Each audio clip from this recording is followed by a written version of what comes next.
My name is Daisy. I am 32 years old, and yesterday was the worst day of my life. I stood under the burning sun in Savannah. The air was heavy and hot. Sweat ran down my back, soaking my black dress. In front of me there was a hole in the ground. Inside that hole was a tiny coffin. My son Ethan, he was only 8 years old. I looked to my left, empty chairs. I looked to my right, empty chairs. My mother wasn't there. My father wasn't there. My sister Destiny wasn't there. I was completely alone. While the priest was speaking, my phone buzzed in my hand. My heart jumped. I thought, maybe they are lost. Maybe they are texting to say they are sorry. I looked down at the screen. It was a text from my mother, but there were no words of comfort. There was no "I love you." It was a link to a house on Zillow. The subject line said, "Fresh start." It was a listing for a luxury beach house. The price was $1.5 million. That was the exact amount of the insurance money I got for my son's death. They didn't come to bury him. They were too busy shopping with his money. But before I tell you how everything flipped, like and subscribe, drop a comment. Where are you watching from? My name is Daisy Morgan. I am 32 years old, and I live in Savannah. I got into my car.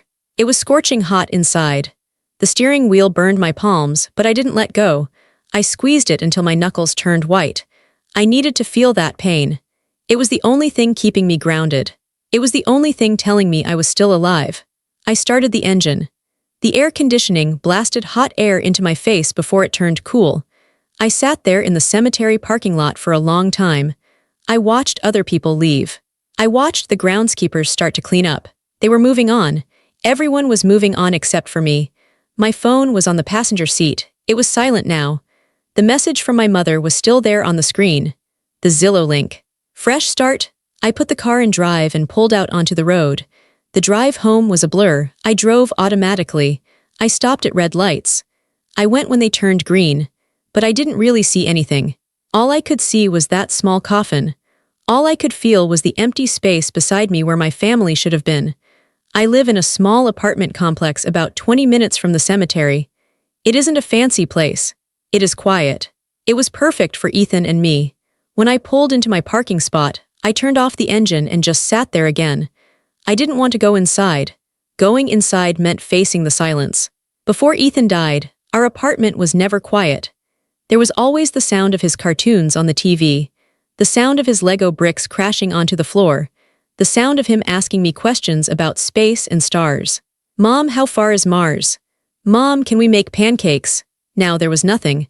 I forced myself to open the car door. The heat hit me again. I walked up the stairs to my door. My hand shook as I put the key in the lock. It took me 3 tries to get it open. I stepped inside. The air was stale. It smelled like dust and old coffee. I closed the door behind me and locked it. I leaned my back against the wood and slid down until I was sitting on the floor. I took off my black heels. My feet hurt. I pulled my knees to my chest and wrapped my arms around them. I sat there in the hallway for an hour. I just stared at the coat rack. Ethan's little blue windbreaker was still hanging there. His sneakers were kicked into the corner, one on its side, just like he left them. I couldn't cry. I think I had run out of tears at the graveside. Now I just felt cold. Even though it was 90 degrees outside, I felt like I was made of ice. Finally, I stood up. I needed water. I walked into the kitchen.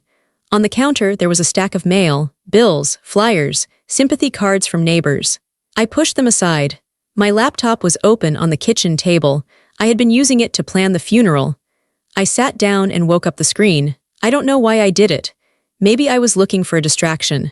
Maybe I was looking for answers. I opened my email. My inbox was full of notifications, confirmations from the funeral home, receipts for the plot, receipts for the headstone. Then I saw an email from the florist. It was a confirmation for the family spray of lilies I had ordered. I had paid for everything myself, but I had put my parents' names on the card. I wanted people to think they cared. I wanted to protect their reputation, even at my son's funeral. I clicked on the invoice. I just wanted to see the total again. I was staring at the numbers when something caught my eye, the account history. My mother and I shared a login for this florist.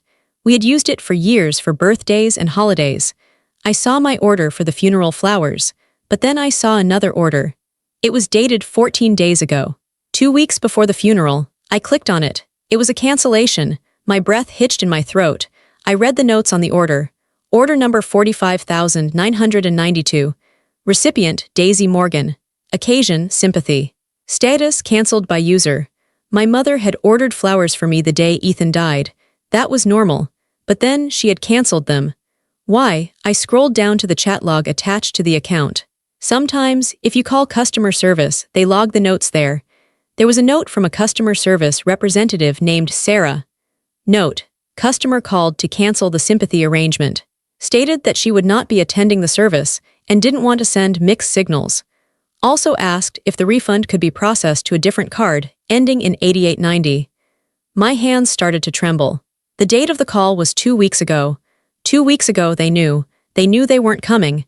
They didn't miss a flight. They didn't get sick. They didn't have a car emergency. They planned it. They sat down, 2 weeks ago, and decided that my son's funeral was not worth their time. They canceled the flowers to save $100. And then they asked for the refund to be put on a different card, my sister Destiny's card. I recognized the last 4 digits. I stared at the screen until my eyes burned. The Zillow link makes sense now. The fresh start subject line makes sense. They weren't grieving. They were waiting. They were waiting for the funeral to be over so they could ask for the money. They skipped the burial to look at real estate. The ice in my bones spread. It went from my chest to my stomach. I felt sick. I stood up and ran to the sink, dry heaving.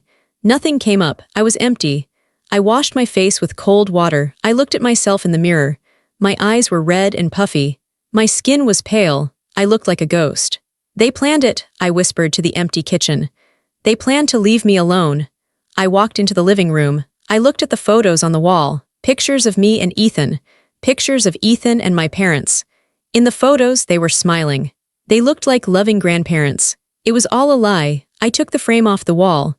It was a picture of my dad holding Ethan on his first birthday. I looked at it for a second, then I smashed it on the floor. The glass shattered. The sound was loud and sharp.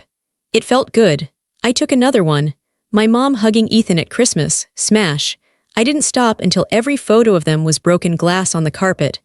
I stood in the middle of the mess, breathing hard. My heart was pounding. The sadness was changing. It was turning into something else, something hot and sharp. It was turning into rage. The rage gave me energy. I didn't want to sleep anymore. I didn't want to stare at the wall. I wanted to see the truth, all of it. I went back to my laptop. I sat down at the kitchen table, ignoring the shattered glass in the living room. I opened a file that I had kept hidden for 5 years. It was a password-protected spreadsheet. I typed in the password, Ethan2016. The file opened. It was a simple Excel sheet, but it held the secrets of my entire adult life. I called it the ledger. I started this list when I was 25. That was the year I got my first big promotion at the marketing firm. It was also the year my parents started asking for help. I looked at the rows. There were thousands of them. Date, item, cost, reason. I scrolled to the top. July 12, 2018. Mom's car repair $1,200. Reason, Dad's pension is late. August 4, 2018. Destiny's rent $850. Reason, she's between jobs, Daisy. Be a good sister. December 20, 2019. Family cruise tickets $4,500. Reason, we want everyone together for Christmas. I remembered that cruise. I paid for everyone. Mom, Dad, Destiny, and me. But when we got on the ship, they had booked a suite for themselves and a balcony room for Destiny. They put me and Ethan in an interior room on the lowest deck. It's safer for the baby, my mom had said. I scrolled down. The numbers got bigger. March 2021. Parents' mortgage payment $2,400. Parents' mortgage payment $2,400. Parents' mortgage payment $2,400. 3 months in a row. My dad had told me the bank was making a mistake and freezing his accounts. I believed him. I paid it without asking questions. I was a single mom. I was saving for Ethan's college, but I gave them the money because they were my parents. Then I saw the entries for Destiny, my sister, the golden child, Destiny's modeling portfolio $3,000. Destiny's trip to Cabo $1,500. Destiny's traffic tickets $600. My parents always called me with a frantic voice. Daisy, your sister is in trouble. She needs help. If you don't help her, she might go to jail. She might get evicted. So I paid. I always paid. I looked at the total column at the bottom of the spreadsheet. $214,560. $214,000. That was how much I had given them over the last 7 years. I looked around my apartment. It was clean, but it was small. My furniture was from IKEA. I drove a 6-year-old Honda. I shopped at discount grocery stores. I bought my clothes at Target. I lived like I was poor so that they could live like they were rich. I thought about the Zillow link again. The $1.5 million house. They didn't just want the insurance money. They felt entitled to it. In their minds, my money was their money. I wasn't their daughter. I was their bank account. I was their financial life support system. I remembered a conversation from last Thanksgiving. We were at their house, the house I had helped pay the mortgage on.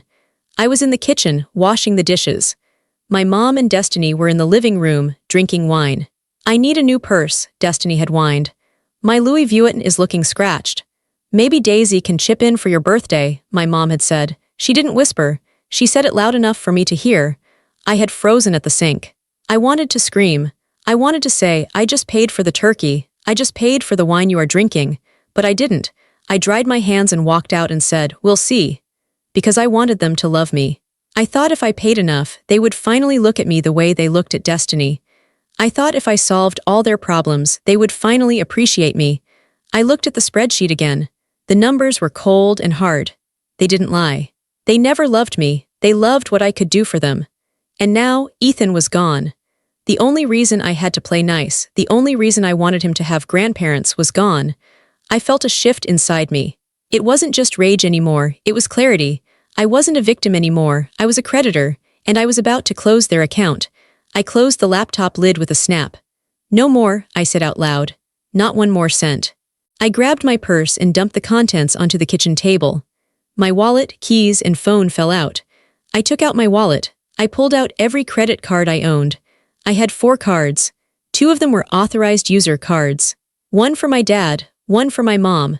I had given them these cards for emergencies only. I logged into my banking app on my phone. I checked the recent transactions on the emergency cards. Yesterday, Shell gas station, $60. Yesterday, Starbucks, $15. Yesterday, Total Wine and more, $180. While I was burying my son, they were buying wine. I didn't cry this time. I felt cold steel in my spine. I called the number on the back of the first card. Thank you for calling Chase, the automated voice said. Please enter your card number. I entered it. Reason for calling. Lost or stolen, I said clearly. A representative came on the line. Hello, this is Mark. How can I help you? Hi, Mark. My name is Daisy Morgan. I need to report my cards as compromised. I need to cancel them immediately and remove all authorized users. Certainly, ma'am. Which users? Robert Morgan and Linda Morgan. Remove them permanently.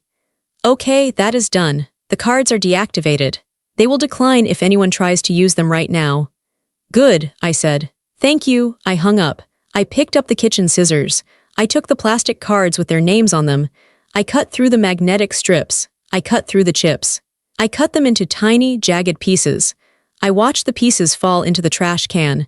It felt like I was cutting an umbilical cord. A sick, twisted umbilical cord that had been draining the life out of me.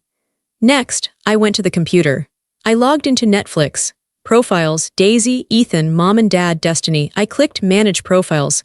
I deleted Mom and Dad. I deleted Destiny. Then I went to Account Settings. Sign out of all devices. Click. I did the same for Hulu, for Disney+, for Amazon Prime, for Spotify. For years, I paid for their entertainment.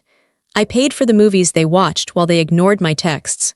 I paid for the music they listened to while they drove the cars I helped fix. I changed the passwords to everything, every single account. My email, my bank, my social media, my cloud storage. I made the passwords long and complicated. Random strings of letters and numbers that they would never guess. I logged into the cell phone provider. It was a family plan. I was the account holder. I saw their lines. iPhone 14 Pro Max for Destiny.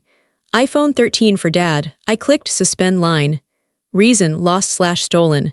Click, I suspended my mom's line. Click, I suspended Destiny's line. Click, I suspended my dad's line.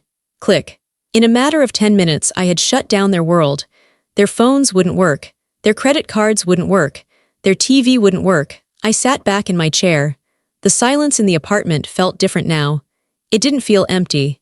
It felt protected. I knew what was coming. I knew they would notice. It took exactly 12 minutes. My phone lit up. Incoming call, Mom. I watched it ring. I didn't answer. It stopped. Then it rang again immediately. Incoming call, Dad. I didn't answer. Then a text from Destiny. Text, WTF. My phone isn't working on data. I'm on Wi-Fi. Did you forget to pay the bill? I stared at the message. Did you forget to pay the bill? Not how are you? Not I'm sorry about Ethan. Just a complaint about her service. I typed back one word, no, then I blocked her number. I blocked my mom. I blocked my dad. I put the phone down face down on the table. My heart was racing, but not from fear. It was adrenaline. I had never stood up to them like this. Never. I was the quiet one, the obedient one, the one who fixed things. I wasn't fixing anything anymore. I was breaking it all down. I went to the front door. I checked the deadbolt. It was locked. I engaged the chain lock too. I went to the windows. I closed the blinds. I was turning my home into a fortress. I knew they wouldn't just call. They would come. They needed their money. They needed their supply. And when the parasite realizes the host is fighting back, it attacks. I went to the kitchen and made a pot of coffee. Black, strong. I sat at the table and waited. It was 2:15 p.m. when the pounding started. It wasn't a knock. It was a fist hammering against the wood. Bam, bam, bam. Daisy. Open this door. It was my father's voice. It sounded deep and angry. The voice he used when I got a B on my report card. The voice he used when I didn't clean my room fast enough. I didn't move. I sat at the kitchen table, holding my coffee mug. My hands were steady. Daisy, we know you're in there. Destiny saw your car. This was my mother. Her voice was shrill. I took a sip of coffee. I let them pound. I wanted the neighbors to hear. I wanted witnesses. Open the door or I'm calling the police to do a welfare check, my father shouted. That made me stand up. If the police came, they could twist the story. They were good at that. I walked to the door. I didn't open it immediately. I looked through the peephole. They were all there. My father was wearing a polo shirt and khakis, looking red-faced. My mother was wearing her pearls and a black dress, probably the one she was supposed to wear to the funeral. Destiny was standing behind them holding her phone up. She was filming. Of course she was. I unlocked the deadbolt. I undid the chain. I opened the door. My father pushed past me before I could say a word. He stormed into my living room like he owned it. What the hell is wrong with you? He bellowed. My card was declined at the liquor store. Do you know how embarrassing that is? My mother walked in behind him. She looked around the apartment with a look of disgust. Her eyes landed on the shattered glass of the picture frames on the floor. Oh, Daisy, she whispered. She didn't sound sad. She sounded satisfied. Look at this mess. You're losing it. Destiny walked in last. She didn't look at me. She looked at her phone screen. Guys, we're here. My sister is having a total breakdown. It's so scary. She was live streaming. Get out, I said. My voice was quiet, but it was firm. We are not going anywhere, my father said. He turned to face me. He looked big in my small living room. You cut off the phones. You cut off the cards. You are clearly not in your right mind. I am perfectly sane, I said. I'm just done paying for you. Done, my mother laughed. It was a cold, sharp sound. Daisy, sweetie, you aren't thinking clearly. You're grieving. You're hysterical. She walked over to the wall where I had some of my botanical illustrations hanging. I am an amateur artist. I draw flowers. She touched one of the frames. These drawings, they are so dark, so disturbed. Only a sick mind draws dead flowers. They were drawings of dried hydrangeas. They were beautiful, but she twisted it. We are here to help you, my father said. He reached into his back pocket and pulled out a thick folded packet of papers. He threw it on the kitchen table. It landed with a heavy thud. What is that? I asked. It's for your own good, my mother said. It's a conservatorship agreement. I stared at the papers. I felt the blood drain from my face. A conservatorship, I repeated. You are unstable, my father said. You smashed pictures, you cut off your family, you are burying yourself in this dark apartment. You can't be trusted with your finances, or Ethan's estate. There it was. Ethan's estate, the $1.5 million. We spoke to a lawyer, Destiny chimed in, finally looking up from her phone. He said that since you're having a mental health crisis, we can take temporary control. To protect you. I'm not signing that, I said. Oh, you will, my father said. He pulled out a manila envelope. Or we will show the judge these. He tossed the envelope onto the table next to the legal papers. I opened it. Inside were printouts of emails. I read the top one. From Daisy Morgan to Robert Morgan subject, I can't take it anymore. Body, I hear voices. I want to hurt myself. I don't know what to do with the money. I think I should just burn it. I looked up at him. I never wrote this. It came from your email address, my father said, smiling a thin, cruel smile. We have dozens of them from the last 2 weeks, proving you have been spiraling since Ethan died. They had forged them. They must have hacked my email before I changed the password today, or maybe they just created fake screenshots. It didn't matter. In court, it would look real enough to get an emergency order. Sign the voluntary conservatorship, my mother said, stepping closer to me. She smelled like expensive perfume and gin.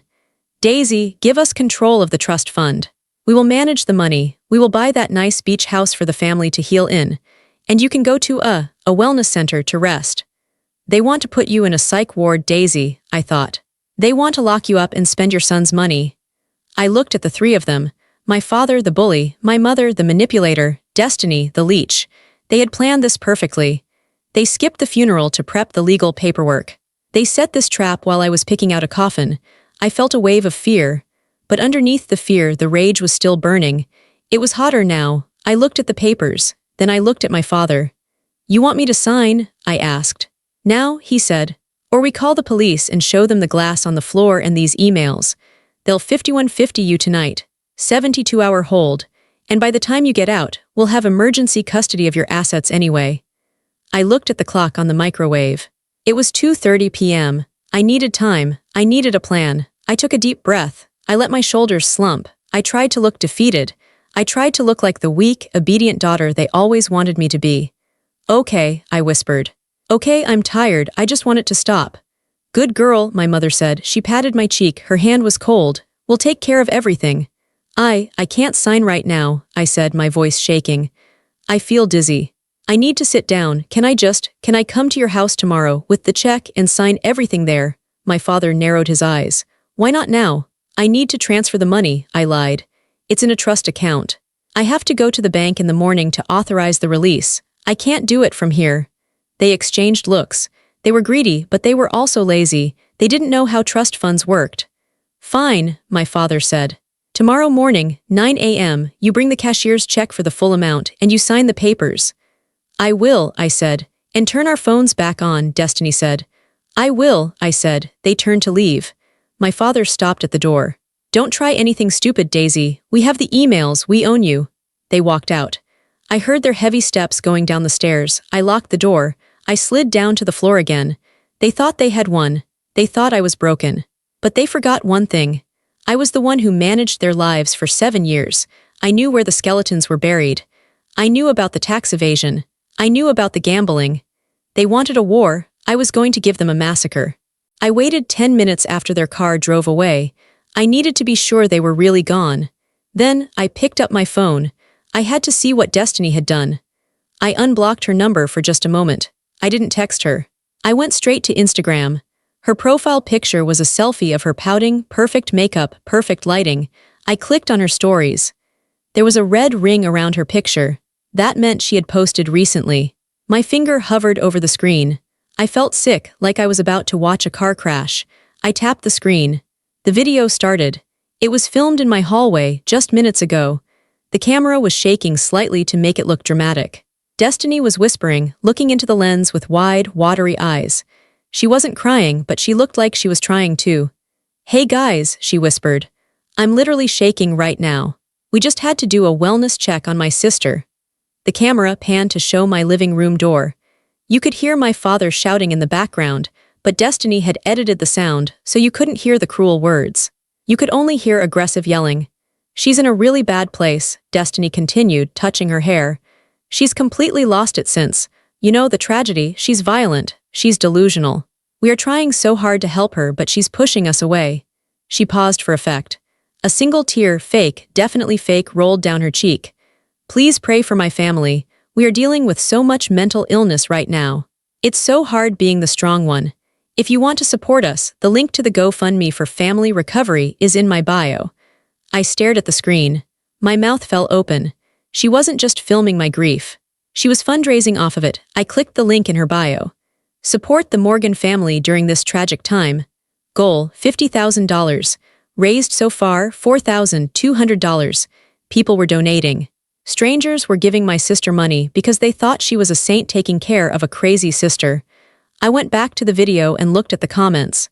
There were hundreds of them. At Saralove, "You are an angel, Destiny.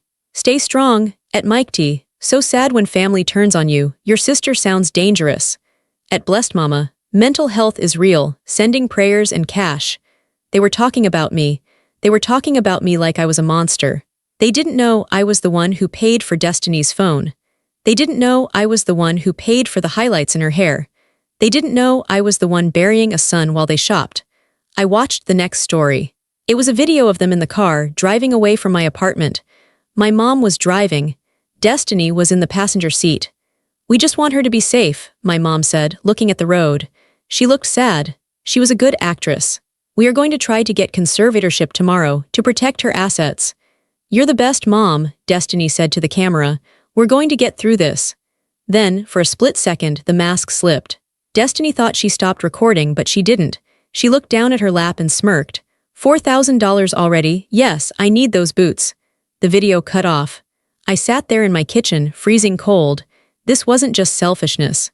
This was evil. She was painting me as the villain to thousands of people. She was destroying my reputation to buy boots. She was using my son's death as content. I felt a fire start in my chest. It wasn't the hot, exploding anger from earlier. It was a cold, blue flame. It was the kind of anger that doesn't scream. It plans. I took screenshots of everything. The video, the caption, the GoFundMe page, the comments. I screen-recorded the video where she mentioned the boots. I saved everything to a hidden folder on my phone. "You want engagement?" I whispered to the screen. "You want a show? I'll give you a show." I went to the bathroom. I washed my face. I brushed my hair. I put on a clean white shirt. I looked in the mirror. I didn't look crazy. I looked like a mother who had nothing left to lose.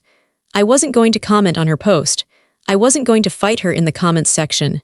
That's what she wanted. She wanted a catfight. She wanted drama. I was going to destroy the platform she stood on. But first, I needed to understand the urgency. Why did they need the money tomorrow? Why were they risking a felony with the fake emails? Why was the GoFundMe so desperate? My dad had a pension. It wasn't huge, but it was steady. My mom had Social Security. They shouldn't be this desperate unless something else was going on. I needed to see Eric. Eric was a forensic accountant. He was also the only friend I had left who didn't know my parents. We went to college together. I hadn't seen him in 2 years, but I knew he was the best at finding money and finding debt. I drove to his office in downtown Savannah. It was late, almost 5 p.m. The sun was setting, casting long, dark shadows on the streets. I didn't call ahead, I just showed up. The receptionist tried to stop me, but Eric saw me through the glass walls of his office. He saw my face. He saw the dark circles under my eyes. He waved me in immediately. "Daisy," he said, standing up. "I heard about Ethan. I am so sorry. I sent a card, but..." "I didn't get it," I said. "My parents probably threw it away." I sat down in the leather chair across from his desk. I didn't make small talk. I didn't have the energy for it. "I need your help, Eric. I need you to run a background check, a deep financial dive." "On who?" he asked. "My parents, Robert and Linda Morgan. And my sister, Destiny Morgan." Eric looked at me, confused. "Your parents, Daisy, you're grieving, is this?" "They are trying to put me under a conservatorship," I said flatly. "They want control of Ethan's life insurance. They are forging emails to make me look insane. They need $1.5 million by tomorrow morning. I need to know why." Eric's face changed. The sympathy vanished, replaced by professional focus. He sat down and typed on his keyboard. "Give me their social security numbers if you have them." I recited them from memory. I had filed their taxes for years. I knew their numbers better than my own. Eric worked in silence for 20 minutes. The only sound was the clicking of his mouse and the hum of the air conditioner. I watched his face. I saw his eyebrows go up. Then I saw him frown. Then I saw him pale. "Daisy," he said softly. "Come look at this." I walked around the desk. "This is a credit report, but I also have access to some alternative databases," Eric said. "Look at this line here." He pointed to a red bar on the screen. "Outstanding debt unsecured. $420,000. Creditor, ATL Holdings LLC. "What is ATL Holdings?" I asked. "It's a shell company," Eric said. It's a front for an illegal gambling ring operating out of Atlanta. Private poker games, sports betting, high stakes. Who owes the money? Destiny, Eric said, but look at the co-signers. I looked. Guarantors, Robert Morgan, Linda Morgan. Destiny has a gambling problem, I asked. I knew she liked to spend money, but I didn't know she gambled. It looks like she got into online poker about 2 years ago, Eric explained, scrolling through the data. She lost big. Then she borrowed to try to win it back. Then she lost that. Your parents signed as guarantors to keep their kneecaps from getting broken, probably thinking they could pay it off. But they didn't pay it off, I said. No. They stopped making interest payments 2 weeks ago. 2 weeks ago, the exact time Ethan died. There's a note here, Eric said. He clicked on a file. It's a collection notice, a final demand. He read it out loud. Payment in full required by Friday, 5 p.m. Failure to pay will result in asset seizure and personal contact.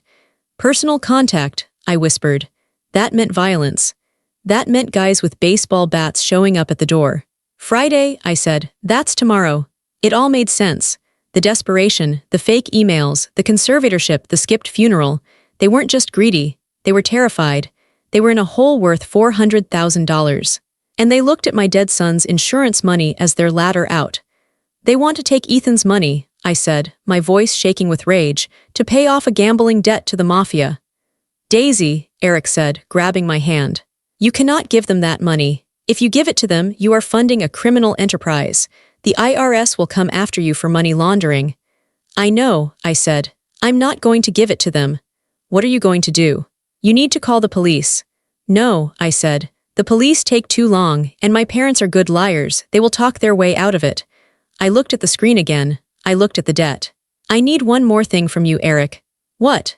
I need you to help me file a whistleblower report with the IRS tonight. You want to report your own parents. They haven't paid taxes on any of this income or these gifts. I've been giving them for years, I said. And they certainly aren't declaring this gambling debt. If we flag their accounts for suspicious activity and potential fraud, what happens? Eric smiled slowly. If we flag it with a priority code, the IRS freezes everything.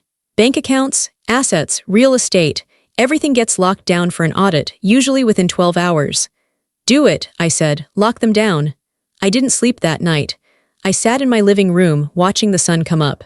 At 8:30 a.m. I got dressed. I didn't wear black. I wore a light blue dress. It was simple. It was the color of the sky. I drove to my parents' house. It was a nice house. 2 stories, brick, a manicured lawn. I had paid for the landscaping last month. Destiny's white Range Rover was in the driveway. I walked up the path. My heart was beating slow and hard. Thump, thump, thump, I rang the doorbell. My mother opened it instantly. She was wearing a silk robe. She looked tired, but her eyes were bright with greed. Daisy, she said, pulling me into a fake hug. I knew you would come to your senses. Come in, sweetie, come in. I walked into the kitchen. My father was sitting at the table with the packet of legal papers. Destiny was there too, drinking an iced coffee.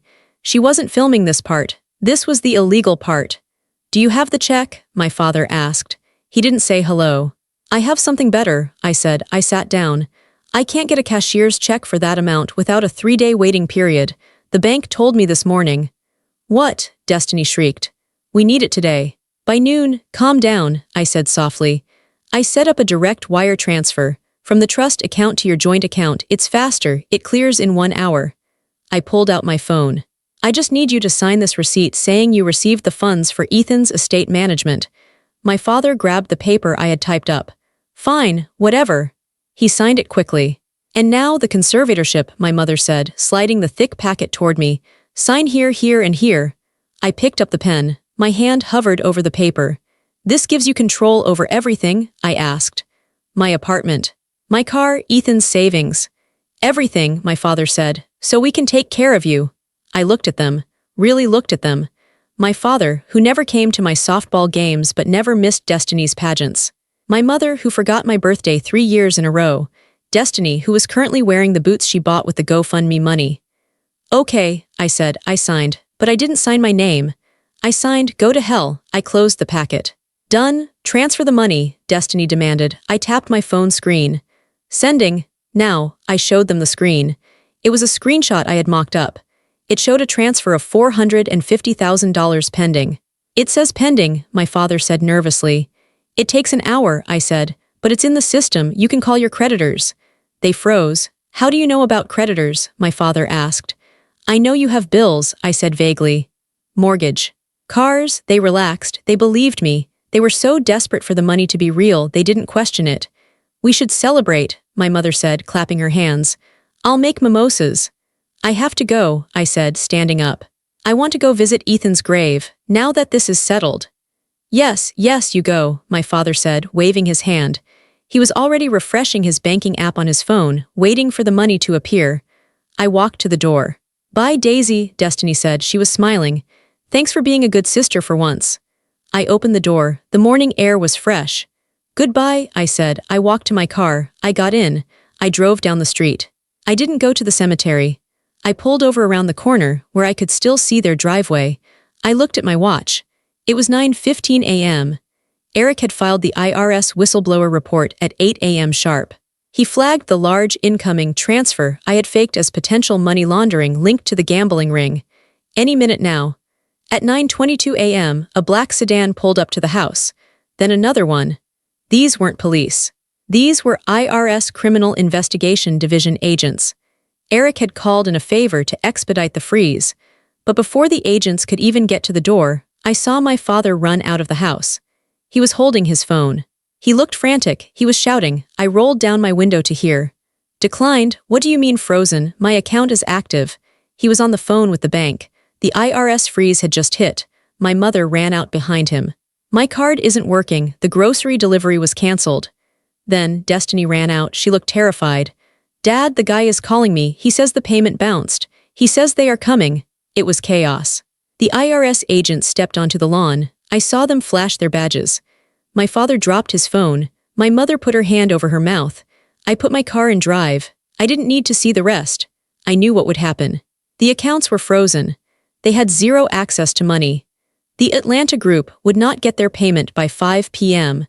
My parents were about to face the federal government and the mafia on the same day. And I wasn't going to be there to bail them out. The next few days were a blur of silence and peace for me. I changed my phone number so they couldn't call from a borrowed phone. I stayed at a hotel for 2 nights, just in case they came to my apartment. But they didn't come. They were too busy drowning. I heard what happened through Eric and through the news. Because of the influencer status Destiny tried so hard to build, their downfall was public. Day 1, the IRS seized the house. Apparently, my parents had been taking out second and third mortgages to pay for Destiny's lifestyle and hiding the income. The house I grew up in, the house they wouldn't let me enter without judgment, was padlocked. Day 2. Destiny was arrested. Not for gambling, but for fraud. The GoFundMe she started, it was flagged as wire fraud because she lied about the purpose of the funds. She was soliciting money for medical care for her sister, but spending it on luxury goods.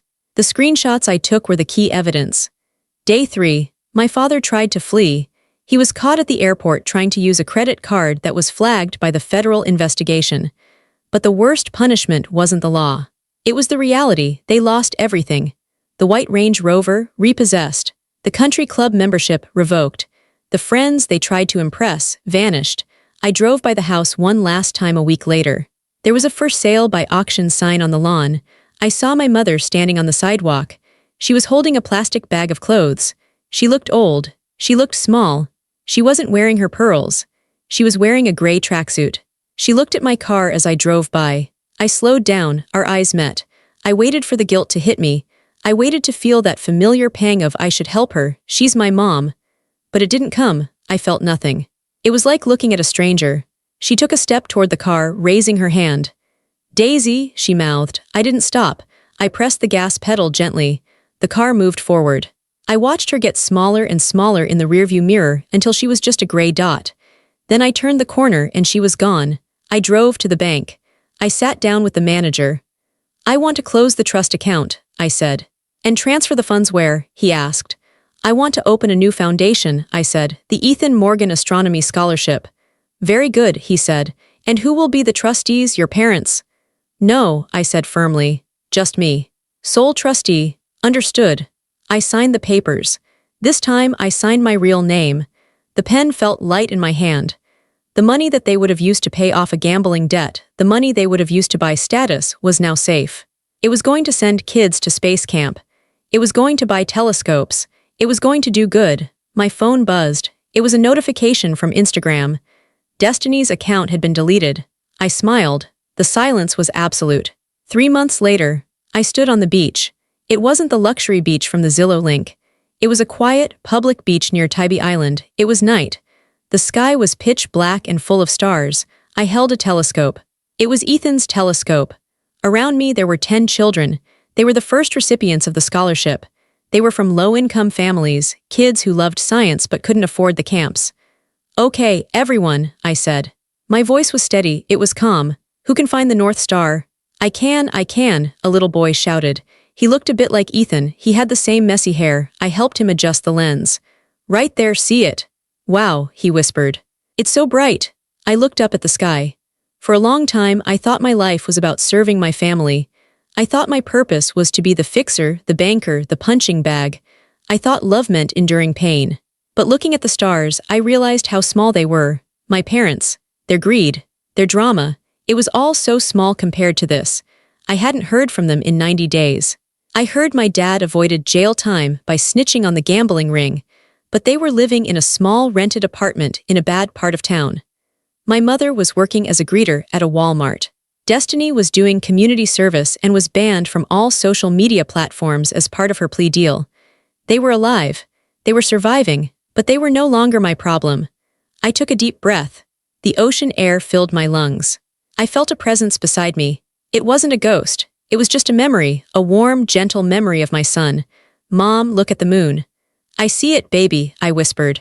I wasn't a victim anymore. I wasn't a daughter anymore. I was Daisy. Just Daisy, and for the first time in my life, that was enough. I turned back to the children. "Okay, who wants to see Saturn?" "Me," they all shouted. I smiled. It was a real smile. It reached my eyes. I adjusted the scope. I pointed it at the rings of Saturn. I was free. I had walked through the fire of my family's betrayal, and I had come out the other side.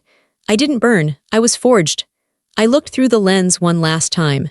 The universe was big and beautiful and quiet. "Here," I said to the boy. "Take a look, it's all yours." And finally, I was happy.